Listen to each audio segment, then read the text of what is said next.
Hey, this is Craig, and we're taking a look at the Motorola Electrify M.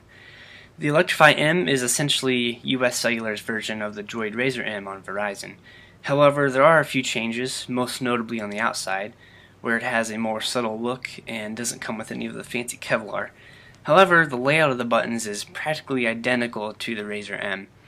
The power and volume buttons are on the right side, while the micro USB port as well as the micro SD card and SIM card slots are situated on the left side.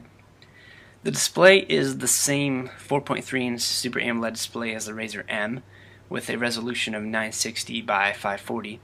It's pretty standard for a mid-range device like this, so it's nothing too incredibly outstanding.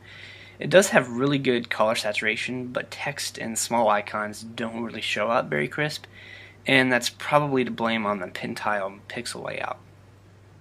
The Electrify M comes packing with a 1.5 GHz dual-core Snapdragon S4 processor from Qualcomm, as well as 1 GB of RAM and 8 GB of internal storage.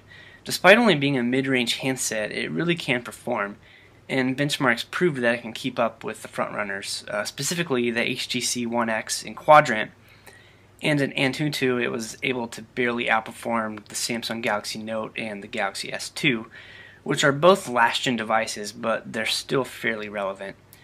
On the software side of things, the Electrify M runs Android 4.0 Ice Cream Sandwich. Overall, it's almost identical to the Droid Razr M's user interface, except US Cellular made some of their own small changes and added some exclusive apps into the mix. Other than that, though, it's the same traditional Motorola UI. You can swipe left to access quick settings, which lets you toggle various connectivity options, and then you can swipe all the way to the right to add a page to your home screen. There's an 8 megapixel camera on the back, which has its ups and downs.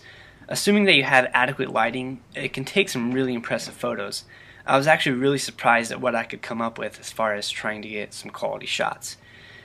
However, as for low light capabilities, that's where things kind of go downhill. You'll end up having to mess with a few settings like the exposure and white balance in order to get at least a decent image in a low light environment. Overall, the Electrify M is a decent mid-range device, but it's definitely not for those who want the best. However, if you're wanting a large screen but want it in a smaller package, this phone is definitely just that. It fits nicely in the hand, especially those with smaller hands, but it still has a large 4.3-inch display. The Electrify M is $99 after signing a 2-year contract, or if you live in an area where 4G from US Cellular is unavailable, it'll cost you $50 extra.